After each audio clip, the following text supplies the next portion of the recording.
The wagon wheels stopped sinking only when the mule refused to go another step, and that was how they knew they had arrived. Before them lay a stretch of low ground, thick with cypress knees, and standing water the color of strong tea, stretching flat and silent beneath a sky already heavy with the promise of more rain. She climbed down first, her boots sucking into black mud, and looked at the tangle of moss and vine as though she were reading a letter written in a language she did not yet understand. He came to stand beside her, purse in hand, and did not need to open it to know how little was left inside. They had come from Missouri with a borrowed wagon, a young marriage barely a year old, and a hope that had thinned with every mile of the journey. The good bottomland near the creek's mouth had gone to families with cash money and connections at the land office. The rolling pasture to the east belonged already to a widow with 3 grown sons to work it. What remained, unclaimed and unwanted, was this: 600 acres the land agent called Swamp Tract Number 4, a name spoken the way one might speak of a debt no one intended to collect. "It's cheap," the agent had told them, not quite meeting their eyes, on account of nobody in his right mind wanting it. They had looked at each other across the agent's desk, husband and wife, 26 years and 23, and something passed between them that was not quite fear and not quite courage, but close kin to both. They signed the claim. Word traveled fast in Cypress Bend, faster than the mule could carry them back down the rutted road into town. By the time they'd bought their first sack of nails at the general store, the laughter had already started. Polite enough, but laughter all the same. Old-timers on the porch shook their heads and said the swamp had swallowed better men than these two, said the water didn't care how young or how determined a body was, said they'd be back through town by first frost, with their wagon empty and their pride emptier still. Standing now at the edge of their new land, watching a heron lift silently from the black water and vanish into the cypress shadows, she felt the weight of every one of those words. But she felt something else too, a stillness in the swamp that seemed less like ruin and more like waiting, as though the land itself were holding its breath to see what they would do with it. He set his jaw, rolled his sleeves, and reached for the axe. "First frost," he said quietly, "is a long way off." She managed a small, tired smile, and together they turned to face the wet, waiting ground that was now, for better or worse, entirely their own. The light was failing fast now, the way it does in low country, not so much fading as pooling, collecting in the hollows between the cypress knees, thickening under the moss until the whole swamp seemed to breathe shadow instead of air. Somewhere off in the black tangle a bullfrog started up, low and steady, and another answered it, and soon the dusk had a pulse of its own, patient and unhurried, as if it had been keeping this same rhythm long before any plow had ever cut a furrow in Cypress Bend, and would go on keeping it long after. He walked the ground with his boots sinking an inch at every step, testing it the way a man tests ice, though this ground would never freeze hard enough to trust. She followed a few paces behind, her skirt hem already dark with water, watching him study the slope of the land the way another man might study scripture, head bent, eyes narrow, searching for the sentence that would tell him what to do next. "Here," he said finally, stopping at a rise no higher than a porch step, where the ground stood barely above the black seep of the slough. "This is as dry as we'll find." She looked at the water, lapping so close to where he stood, and said nothing, though her silence carried its own question. He answered it anyway. "We build up, not around. Cypress don't rot in wet ground. It thrives in it. Same ought to be true of the folks who build with it." He managed a faint, crooked smile, the kind she'd married him for, the kind that made hard things feel like they might, eventually, be bearable. Then he took up the post they'd hauled down from the wagon, a length of cypress heartwood, dense and dark, cut clean at one end, and drove it into the mud with the flat of the axe. 3 heavy strokes that echoed out over the water and sent a second heron flapping up into the graying sky. "There," he said, stepping back to look at it, standing crooked but solid in the soft ground. "That's our post." "For the house?" she asked. "For the house," he agreed. "And for something else." He crouched, running his thumb along the wet bark just above the waterline, marking the spot with a small notch of his knife. "This is where the water sits tonight. Come next season, we'll know if it's risen or fallen by how far above or below this line the creek comes." She crouched beside him, studying the notch, then the wide, dark stretch of swamp beyond it, still and silent and utterly unreadable to her eyes. "You mean to keep watch on it?" "I mean to learn it," he said, "same as I'd learn a mule's temper or a plow's pull. This land's got a clock in it, same as anything alive. We just have to learn how to read the hands." She looked at him a long moment, then at the post standing alone in the near dark, a small stubborn mark against all that water, and felt something in her chest ease, just slightly, like a held breath finally let go. The days that followed asked more of them than either had bargained for when they first walked the muddy claim with nothing but hope and a deed nobody else wanted. Cypress logs had to be felled from the drier hummocks where the trees stood thick as church pillars, then dragged by mule and rope through ground that swallowed wagon wheels to the axle.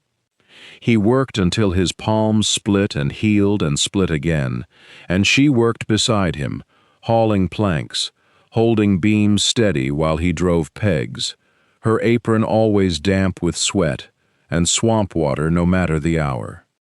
The mosquitoes came at dusk, in clouds thick enough to darken the air, and there were nights she wept quietly into her sleeve, from the itching, before she caught herself and set her jaw instead, refusing to let the swamp best her before the house was even standing. Smudge fires helped some, patience helped more. Word of what they were building traveled faster than the lumber could rise.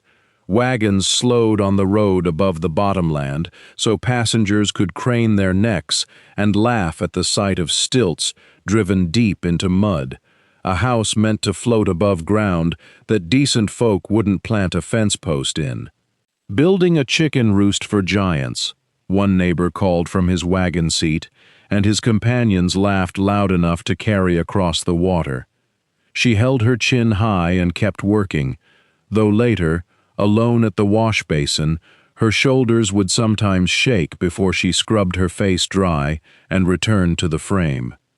He never answered the mockery with words. He answered it with another notch cut plumb, another joint fitted tight, another cypress beam raised true against the sky. "Let them laugh," he told her one evening, wiping resin from his hands. "Laughing don't cost us nothing, and it don't slow the work none either." By the time the frame stood complete, 4 sturdy legs of cypress driven deep into the marl beneath the mud, a platform floor lashed and pegged 8 feet above the waterline, walls half raised and open to the sky, the first true summer storm rolled in from the west, like judgment arriving early. Thunderheads piled dark and low over the tree line, and the wind came first, hissing through the cypress needles. Then the rain came behind it in long gray sheets that turned the swamp into a churning gray mirror. They stood beneath the unfinished roof, bracing crossbeams with their own hands and backs as water sluiced down through gaps in the boards, watching the joints strain and groan under the weight of wind and water both. She pressed her palm flat against a post, feeling it shudder, feeling it hold. He counted the seconds between thunderclaps under his breath, the way another man might count coins, watching the creek below their stilts climb and climb toward the notch he had carved only weeks before, wondering, with his heart hammering louder than the rain, whether the little clock he had cut into that cypress bark would tell them they'd built high enough, or not nearly high enough at all. The storm passed by morning, leaving behind a hush so complete it seemed the swamp itself was holding its breath. Sunlight came slanting gold through the cypress crowns, catching on beads of water that clung to every leaf and needle, and the creek below their stilts had settled back into its lazy brown-green wandering, though it sat a full 3 inches higher against the notch he had cut. He noted it without speaking, running his thumb along the fresh water line, and then turned his attention to the roof, to the joints that had held, to the small triumph of a house still standing. With the walls braced and the worst of the work behind them for a spell, she took to wandering the drier hummocks that rose like green islands from the black water, a flour sack slung over her shoulder and her skirt hem tied up out of the mud. It was on the third such morning that she found them, a whole tangled thicket of blackberry canes heavy with fruit gone dark and glossy in the heat, and beyond it, climbing high into the branches of a fallen sweet gum, ropes of muscadine vines hung thick with dusky purple clusters, sweet enough to make her laugh out loud in the stillness. She filled her sack twice over, staining her fingers and her lips, and came back to the house near sundown with her offering spread across the cabin floor like a harvest no one else in the valley would have thought to gather. He, meanwhile, had gone hunting timber for the last of the wallboards, following the drone of something low and steady through the trees until it led him to a great hollow cypress leaning at the water's edge, its trunk split with age and humming faintly, like the whole tree had a heartbeat. He stood still a long while, watching the dark seam of the hollow, watching bees stream in and out in a golden, tireless current, and something in him went quiet with wonder. He did not touch it that day, only marked the tree in his mind, the way he marked the water on the post. Another kind of measure, another kind of promise the swamp seemed willing to make, if a body was patient enough to listen. That night they sat together on the new platform floor with their knees drawn up, the sack of berries between them, and she told him about the muscadine vines while he told her about the bees, and for a moment neither of them spoke of flood marks or storm winds or the laughter that still followed them into town. The swamp, so recently a thing to be feared and fought, was beginning to show them its other face, generous, patient, strange with gifts nobody else had bothered to look for.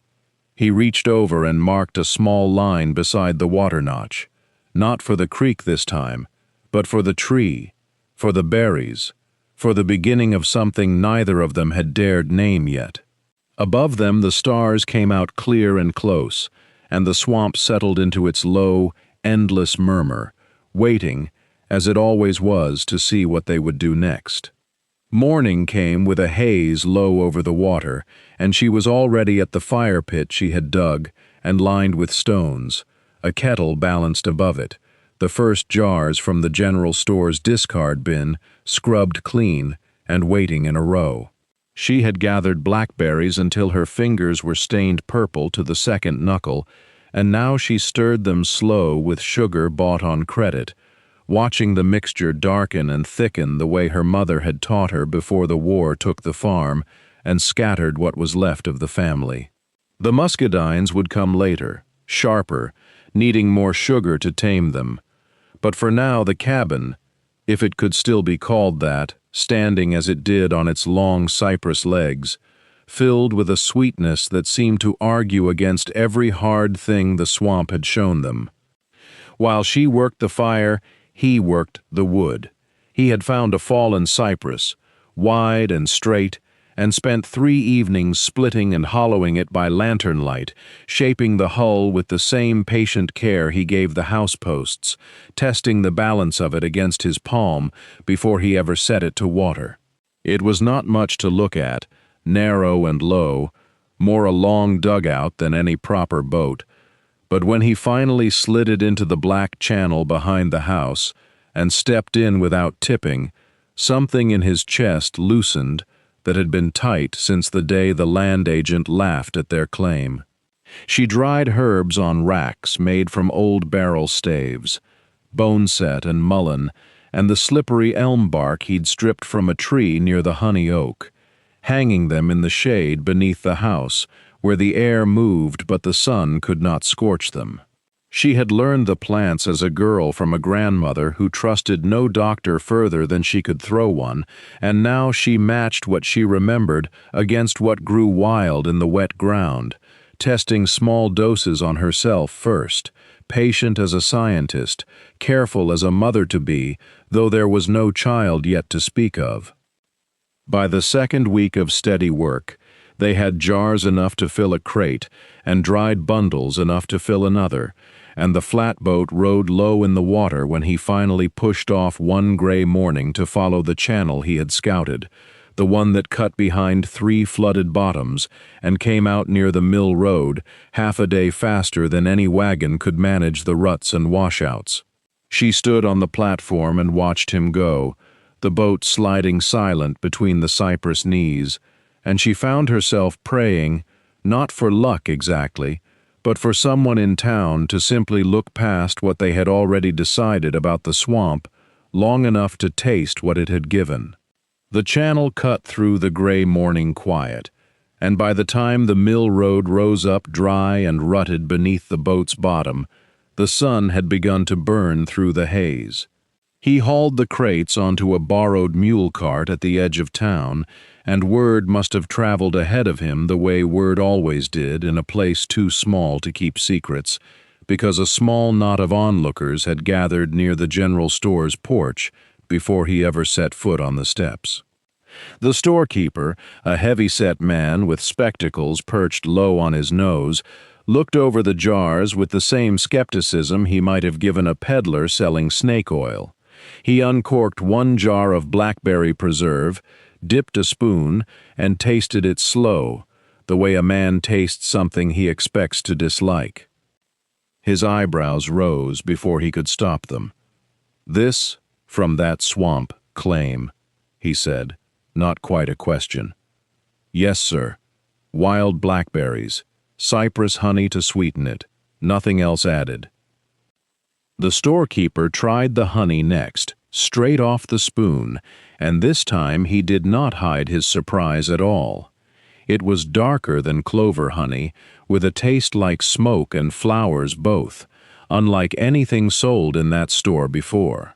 A few of the men on the porch drifted closer, curiosity winning out over pride, though one older farmer named nothing more than Old Hensley by the others spat into the dust and muttered that a body could put lipstick on a hog, and it was still a hog underneath. Swampland was swampland, no matter how sweet you dressed it up. But the storekeeper was already counting out coin, and asking, careful not to sound too eager, whether there might be more where that came from, and whether the herbs were for sale as well, on account of his wife's terrible joints paining her something fierce every time the weather turned. He allowed there might be more. A good deal more, if the market wanted it. By the time the mule cart was empty and the coin pouch heavier than it had been in months, a woman from a nearby farm had asked, quiet enough that Hensley wouldn't hear, whether the muscadine grapes made a good jelly too, and could she trade a bushel of turnips for a jar to try. He said she could, and thanked her plain, though inside something in his chest had loosened for the first time since the laughter first started back in spring. He rode home with the empty crates rattling and the current pushing gentle against the bow, and when he reached the platform where she stood waiting, he did not need to say much. He only held up the near-empty coin pouch and let her see his face, and that was enough. That night they marked the water level on the cypress post out of habit more than worry. the creek still low and lazy, giving no sign yet of what the season meant to bring. Only 2 months gone and 10 still ahead before the water would remember its old wild ways. The 10 months did not stay quiet for long. By the time the corn in the low fields stood shoulder high and the cicadas had settled into their long, droning hymn, the sky over Cypress Bend began to change its temper. Clouds gathered thick and bruise-colored over the western ridge, and the air took on a weight that pressed against the skin like a hand laid flat.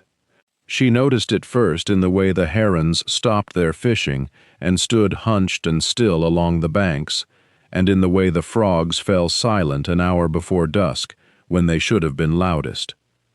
The storms came 3 nights running, each one heavier than the last, rain driving sideways against the cypress boards until the whole house seemed to hum with it. On the 3rd night the creek rose faster than either of them had seen it rise before, climbing the marker post in fingers' widths within a single hour, and he stood out in the downpour with a lantern cupped against his chest, notching the wet wood by feel more than sight, murmuring the numbers to himself like a man counting his own heartbeat. She did not wait for him to come in and tell her. She was already moving crates of jarred preserves and bundled herbs up into the loft they had built beneath the roof peak, the one hidden space tucked behind the chimney flue where damp could not easily reach. Her arms ached with the weight of jars, her hem soaked through and clinging cold to her ankles, but she did not stop, passing bundles up through the trapdoor to stack them dry and safe while the rain hammered the roof like something with fists.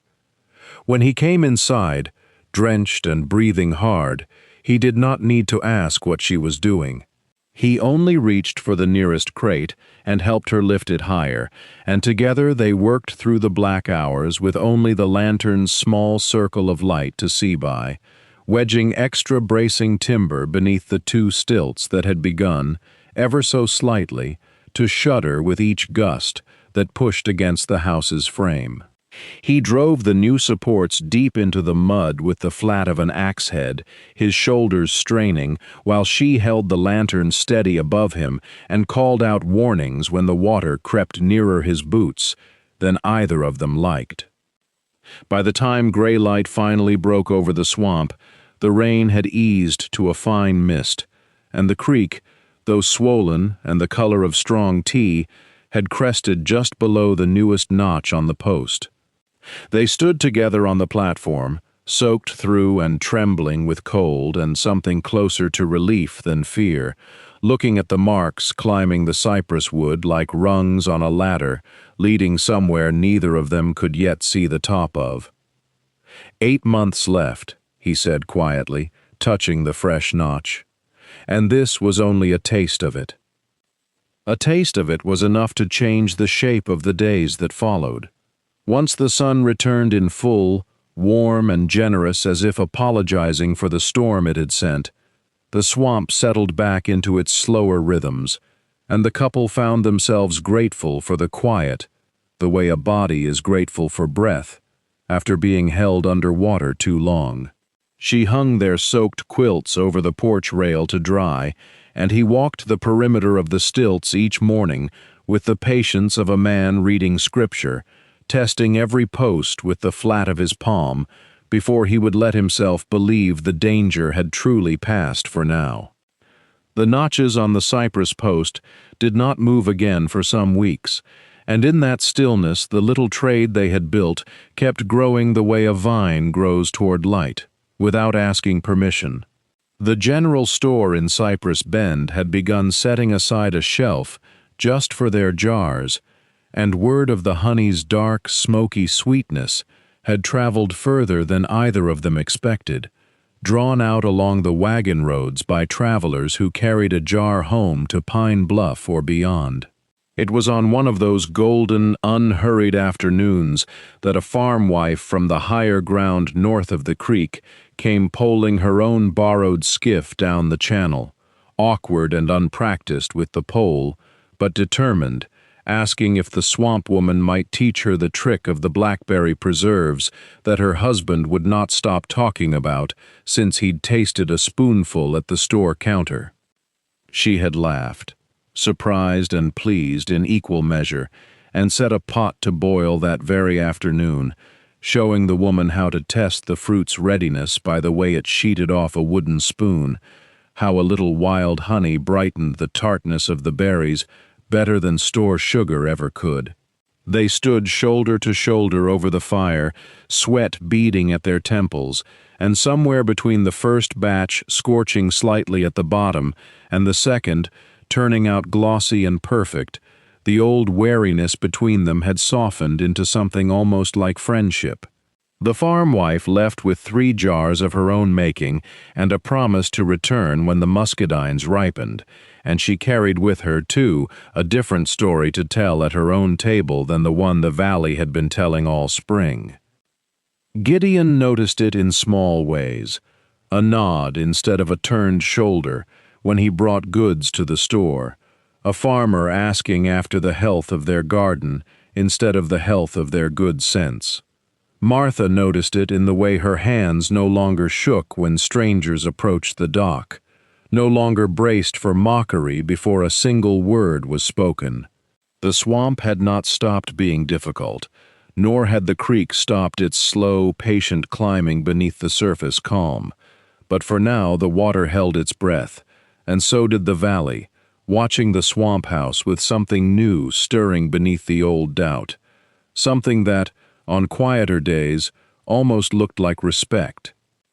But respect did not stop the rain, and by late summer the rain had become its own kind of language, one he was learning to read the way other men read scripture. Each morning he walked out to the cypress post, sunk deep in the mud at the water's edge, the post notched with a season's worth of careful marks, and each morning the water had climbed a little higher toward the newest line.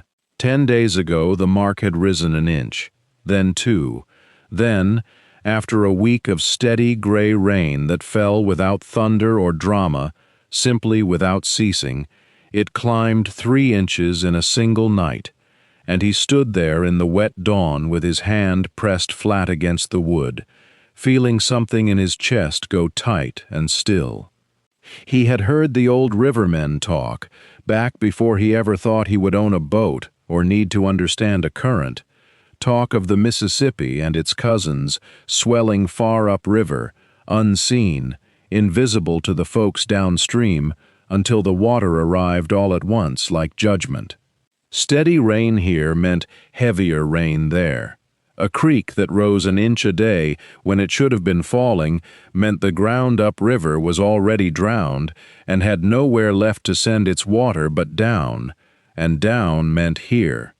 He rode to the Hollis farm first, then to the mill, then to the store, standing in the doorway with his hat in his hands and rain dripping from his collar, telling anyone who would listen that the water was coming higher than any man in the valley had seen, that it would be wise to move stock to higher pasture, to lift what stores they could, to be ready inside a matter of days rather than weeks. Most men listened the way one listens to a boy telling a tall tale by the fire, politely, with a smile that did not reach the eyes. The creek had flooded before, they said, and their fields had always drained by first frost. The swamp man's wisdom, they murmured, was swamp wisdom, good enough for swamp folk but not for good bottomland that had fed 3 generations. A few even laughed, not unkindly, and said perhaps he ought to worry about his own low house before troubling himself over higher ground. He rode home in the rain with his shoulders bent, not from the weight of the water, but from the weight of being right and unheard. And when Martha met him at the top of the stilt house steps, with a lantern held high against the darkening sky, he looked past her, toward the post standing sentinel in the gray water, and said only, "It's coming faster than they know." The rain did not fall so much as it arrived, sheet after sheet, as though the sky itself had grown weary of holding back. For 2 days it came without pause, drumming on the cypress shingles, turning the yard beneath the stilts into a churning brown lake that lapped hungrily at the third rung of the ladder. She watched the post from the window, counting each new mark he scratched beside the old ones, the water climbing not by inches now but by handspans, swallowing the lines they had drawn all summer as if summer itself had been only a rehearsal. On the morning of the second day, the creek gave up its banks entirely.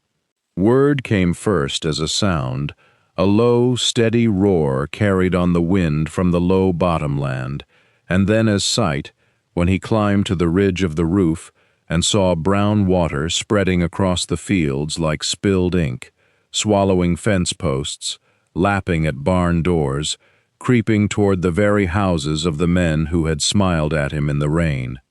There was no time for satisfaction in being right, and neither of them reached for it. She was already moving, pulling jars of blackberry preserve and muscadine jelly from the shelves, wrapping combs of cypress honey in oiled cloth, folding dry blankets into bundles that would not soak through. He hauled the flatboat down from its cradle beneath the house, checking the seams by feel in the gray light, running his palm along the hull the way another man might check a horse's leg before a hard ride. They worked without much speaking, the kind of silence that comes not from fear but from two people who no longer need words to move in the same direction. She lowered baskets down to him on a rope, while he steadied the boat against the current, now curling around the stilts themselves, the water higher against their own posts than either of them had ever seen it, though still a full body's length below the floorboards where they stood. The house held. It held the way they had built it to hold, patient and stubborn, as the two of them had been all year. When the boat was loaded, preserves, honey, blankets, a sack of dried herbs for fever and chill, he held out his hand to help her down into it, and she paused only a moment on the top step, looking out over the drowned fields where lamplight already flickered weak and desperate from a farmhouse window half swallowed by the rising creek. "They'll need more than pity," she said. "Then we'll bring more than that," he answered, and pushed the boat out into the flood, toward the very people who had once laughed loudest at the swamp house standing quiet and dry behind them. The current took the boat like a hand pressed flat against its bow, and he leaned into the paddle with the same steady patience he had used all season to read the water's moods. She sat, braced at the stern, calling out the shapes of submerged fence posts and half-drowned bramble before they could catch the hull. The channels they had learned by heart in the dry months of summer now ran wide, and strange, familiar bends swallowed into a single moving sheet of brown water. But she knew them still, knew them the way a person knows the sound of their own name. The farmhouse window grew brighter as they neared, and a man's voice called out across the water, hoarse with a fear that had no more room left for pride. It was the same voice that had once stood in the general store and laughed about swamp rats building a house on stilts. Now it only called her name, and then her husband's, begging them closer. They took the children first, small and shivering, passed hand to hand into the boat's belly, wrapped in the very blankets Martha had carried down her own steps an hour before. Then the wife, clutching a lantern and a Bible, and last the man himself, wading waist-deep to steady the boat so it would not tip beneath the weight of all he had once mocked.